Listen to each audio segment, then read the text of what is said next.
Dalam masyarakat spiritual kita, ada yang namanya bumi lama atau 3D dan juga bumi baru atau 5D.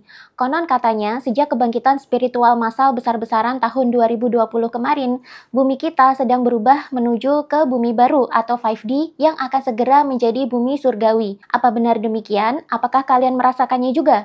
Sebelum lanjut videonya, simak dulu informasi penting berikut ini. Indra keenam atau sixth sense sering dianggap sebagai kekuatan supranatural yang tidak bisa dimiliki oleh sembarangan orang. Konon, yang bisa memiliki kemampuan ini hanyalah orang-orang sakti saja. Padahal di abad 21 ini, indra keenam akan menjadi bentuk kecerdasan baru yang bisa dimiliki oleh siapa saja. Psikologi dan sains sudah mulai mengakui kemampuan ini. Dan ternyata setiap manusia memiliki potensi mengaktifkan indra keenam ini. Nah, kebangkitan spiritual sebenarnya semakin memudahkan manusia untuk bisa mengaktifkan kembali kemampuan indra keenam kita. Bagaimana caranya? Selengkapnya akan kita bahas dalam online kelas bulan ini dengan tema mengembangkan kemampuan psikis atau indra keenam untuk bumi baru. Di sini kalian juga bakalan dapat hipnoterapi untuk pembersihan diri sehingga bisa semakin meningkatkan kesadaran spiritual dan berpotensi mengaktifkan kembali indra keenam kita. Sayangnya online kelas ini terbatas kuotanya dan belum tentu akan saya adakan lagi dengan tema yang sama. Makanya mumpung masih ada, daftarkan diri kalian sekarang. Cek deskripsi video untuk informasi selengkapnya dan dapatkan investasi early bird buat yang transfer sebelum tanggal 7 November.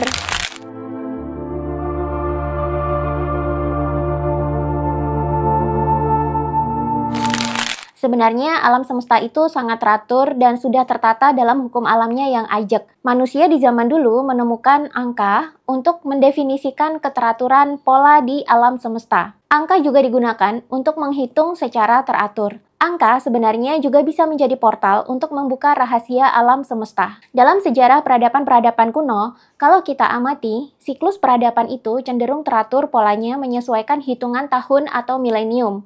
Milenium pertama adalah milenium yang sangat maskulin, mewakili angka 1 yang menjadi simbol maskulinitas. Di milenium pertama, bumi kita baru berkembang dengan peradaban-peradaban awalnya setelah banjir besar terjadi. Saat itu, ilmu pengetahuan dan teknologi seperti diriset dari nol kembali, sehingga umat manusia harus mempelajarinya serta mengembangkannya lagi dari awal. Kondisi alam di bumi juga masih liar dan susah ditaklukkan. Di sini, peran laki-laki sangat dibutuhkan karena mereka mengandalkan kekuatan otot dan kekuatan pikiran rasional untuk bertahan hidup atau maskulin. Bumi lama atau milenium pertama adalah peradaban bumi yang sangat maskulin dan serba bertahan hidup. Ini adalah konsep kehidupan dimensi ketiga atau 3D yang masih diliputi dengan penderitaan dan persaingan. Di milenium pertama, manusia saling bersaing, berkompetisi, dan berburu untuk mempertahankan hidup dan memperbesar wilayah. Karena itu, di milenium pertama, kita menemukan banyak terjadi peperangan, baik peperangan di level suku, kerajaan, bahkan dunia. Peperangan dilakukan sebagai metode mempertahankan kehidupan. Di sini, pikiran rasional sangat dibutuhkan untuk memecahkan persoalan, sehingga manusia bisa melanjutkan hidup dan berkembang biak. Makanya di zaman ini, laki-laki banyak memegang tampuk kekuasaan karena laki-laki adalah makhluk yang hidup dengan mengandalkan kekuatan otot dan rasionalitas. Mereka sangat dibutuhkan peranannya untuk menata peradaban dan menjadi khalifah atau pemimpin yang mengelola bumi. Bumi lama atau 3D sering dikatakan juga sebagai neraka dunia, karena di sini manusia cenderung berada dalam penderitaan. Banyak bencana alam yang terjadi, banyak perubahan iklim dan cuaca juga terjadi. Peperangan juga ada di mana-mana. Dunia juga dikuasai oleh kapitalisme yang hanya menguntungkan segelintir elit saja. 1% manusia menguasai 99% manusia lainnya. Di era ini, kesadaran manusia jatuh ke level yang sangat rendah, karena mereka terus-menerus berada dalam survival mode atau mode bertahan hidup. Peradaban banyak sekali mengeksploitasi manusia-manusia yang lemah, terutama perempuan dan anak-anak. Manusia juga cenderung menggunakan emosi-emosi negatif mereka dalam kehidupan sehari-hari. Emosi-emosi negatif muncul sebagai respon untuk bertahan hidup di tengah kesulitan dan penderitaan. Hanya sedikit sekali orang yang hidupnya berkelimpahan dan bahagia. Di era ini, meskipun manusia memiliki harta yang berlimpah hasil dari kerja keras mereka, tapi banyak yang merasa tidak bahagia, sebab mereka hidup dalam lingkungan yang tidak mendukung untuk mendapatkan kebahagiaan sejati. Kehidupan menjadi sangat materialistis, apa-apa diukur pakai uang dan jabatan, sehingga manusia berlomba-lomba untuk berkuasa dan menimbun kekayaan, tapi tidak mendapatkan yang namanya kebahagiaan sejati. Manusia banyak materi, tapi batinnya menderita. Inilah yang namanya neraka. Sebenarnya, tanda-tanda peradaban bumi berada di level 3D itu bisa kita lihat dalam skala kesadaran atau Map of Consciousness yang dirumuskan oleh Dr. David Hawkins berikut ini. Selama umat manusia, mayoritas masih berada dalam emosi-emosi negatif dalam keseharian mereka, maka getaran kolektif atau vibrasi kolektif manusia juga cenderung rendah. Ini menandakan bumi masih berada di level peradaban 3D yang cenderung survival mode. Dalam kondisi survival mode atau mode bertahan hidup, harapan hidup manusia cenderung pendek. Sehari-hari mereka harus berkompetisi, bersaing, dan melenyapkan makhluk hidup lain supaya mendapatkan makanan atau tempat tinggal di bumi. Bumi menjadi lahan bagi survival for the fittest. Pemikiran rasional digenjot gila-gilaan untuk menyelesaikan segala problem kehidupan. Siapa yang lemah dan tidak bisa berpikir rasional, maka akan termakan oleh seleksi alam, atau minimal diperbudak oleh manusia lainnya. Di era ini, ilmu pengetahuan berbasis rasional atau sains yang sangat mengandalkan logika dan analisa otak kiri berkembang dengan sangat pesat. Ini menyebabkan manusia semakin materialistis dan terlupa akan hakikat mereka sebagai makhluk spiritual yang terkoneksi satu sama lain. Manusia terputus koneksinya menjadi individu yang egosentris dan saling bersaing atau berkompetisi untuk mempertahankan kehidupan. Di era ini, kehidupan di bumi dikendalikan oleh segelintir orang saja. Mereka adalah 1% orang yang mengendalikan 99% kehidupan manusia di bumi, termasuk kehidupan kamu. 1% orang ini menguasai 70% kekayaan yang beredar di bumi. Mereka hidup dalam keberlimpahan dan kekuasaan yang seolah tanpa batas. Sedangkan 99% manusia bersaing memperebutkan kemakmuran yang jumlahnya hanya 30% saja di dunia ini. Ini membuat 99% manusia rentan diperbudak oleh 1% orang yang menguasai peradaban di bumi. 1% elit ini mengendalikan media, politik, dan perekonomian di balik layar, tanpa disadari oleh 99% manusia yang menjadi budak mereka. Inilah yang disebut dengan kapitalisme.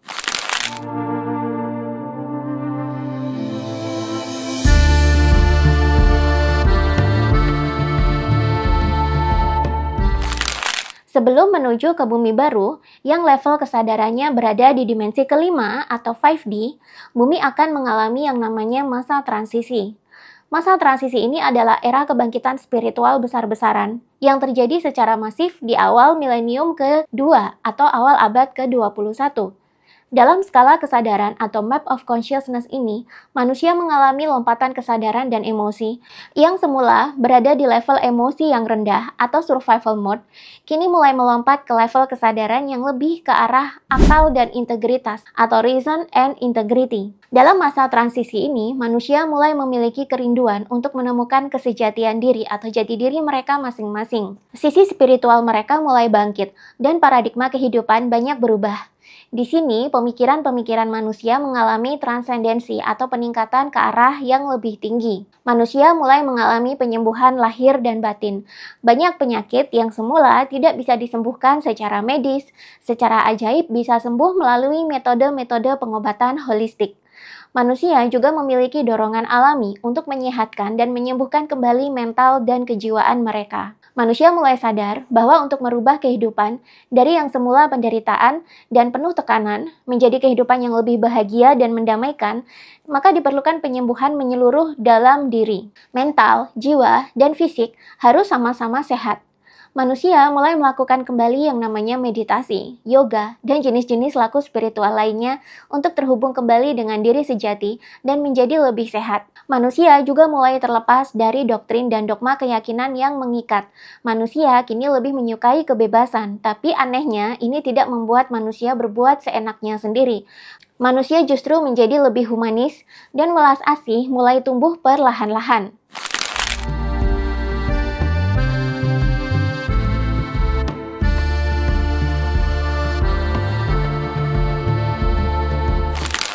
Dalam skala kesadaran Hawkins, bumi baru atau 5D adalah peradaban yang sangat spiritual. Di sini manusia mulai tercerahkan. Spiritualitas menjadi jalan hidup sehari-hari yang banyak dipraktekkan oleh manusia.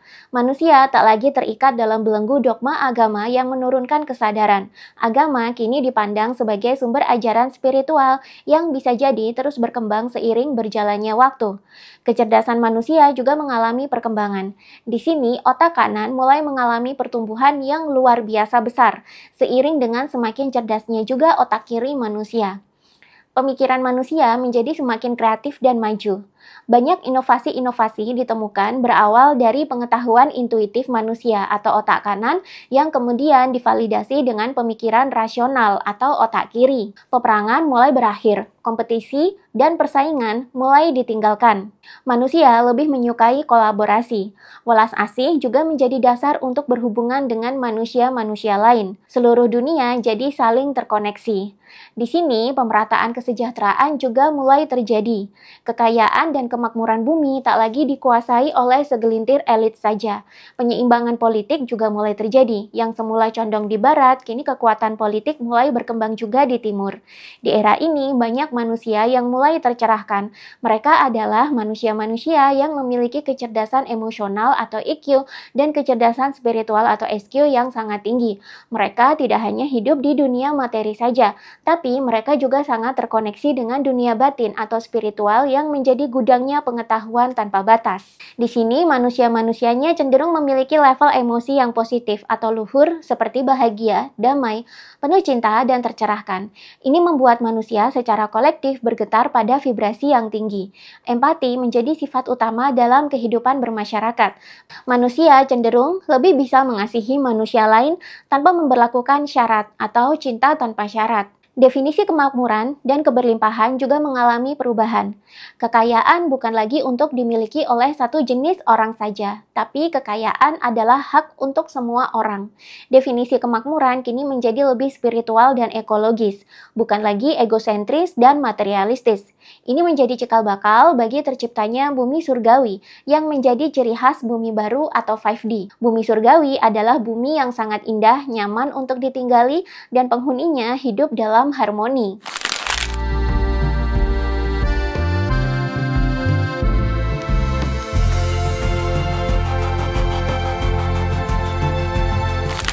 Bumi baru adalah bumi yang sangat indah. Kita semua pasti menginginkan bumi yang seperti ini. Tapi sebelum ke arah sana, apakah kalian sudah siap untuk meninggalkan nilai-nilai di bumi lama supaya bisa bertransformasi ke bumi baru? Setidaknya ada beberapa hal berikut ini yang bakalan ditinggalkan dari bumi lama karena tidak akan lagi relevan di bumi yang baru nanti. Apa saja sih?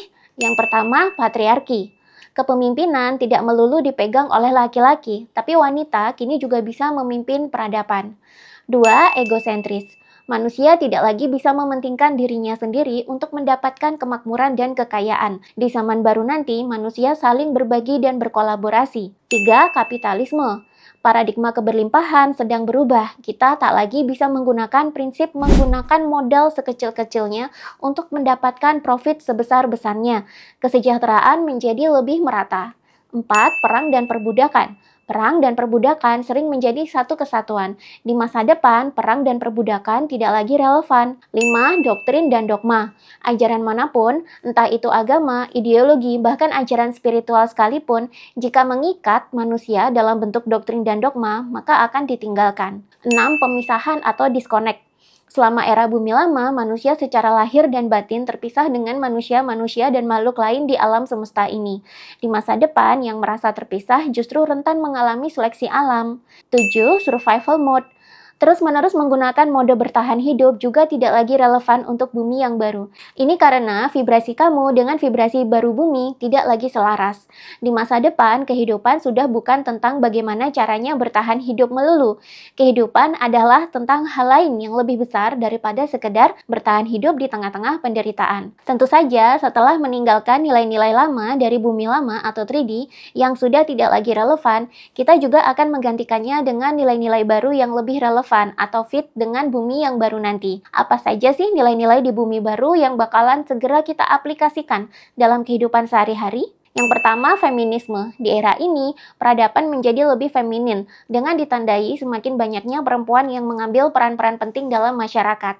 Mereka sangat dibutuhkan karena memang bumi baru atau 5D nanti adalah bentuk peradaban yang lebih feminin. 2. Ekologis. Manusia yang mendapatkan kemakmuran dan keberlimpahan di bumi baru adalah manusia yang mampu memikirkan kesejahteraan tidak hanya untuk kesejahteraan dirinya saja, tapi juga untuk orang lain atau makhluk lain yang ada di sekitarnya. Kompetisi cenderung berkurang, tapi kolaborasi semakin banyak.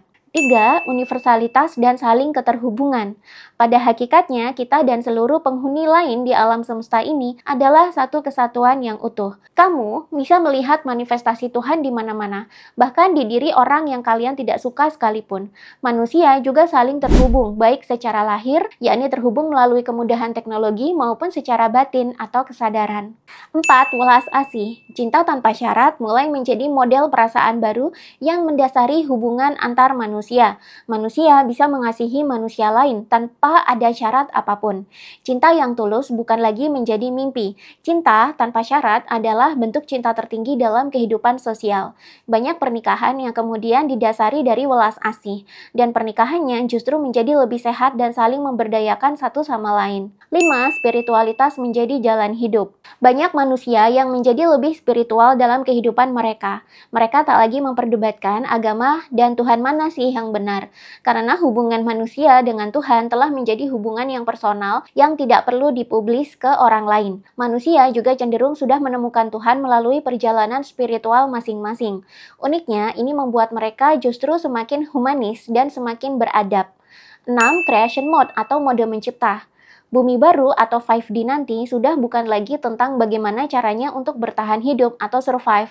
Kita telah melewati masa-masa itu. Sekarang adalah masanya untuk menciptakan. Manusia menjadi lebih produktif dan kreatif. Banyak karya seni hebat bermunculan. Banyak ilmu pengetahuan baru ditemukan. Banyak juga inovasi-inovasi baru ditemukan. Pembangunan terjadi di mana-mana, dan ini membuat kesejahteraan menjadi lebih merata. Kreativitas dan intuisi menjadi pembuka jalan manusia untuk meraih keberlimpahan. Manusia jadi lebih mudah mendapatkan pemenuhan kebutuhan hidupnya. Secara kolektif, manusia cenderung menjadi lebih makmur. Jumlah orang miskin juga semakin berkurang.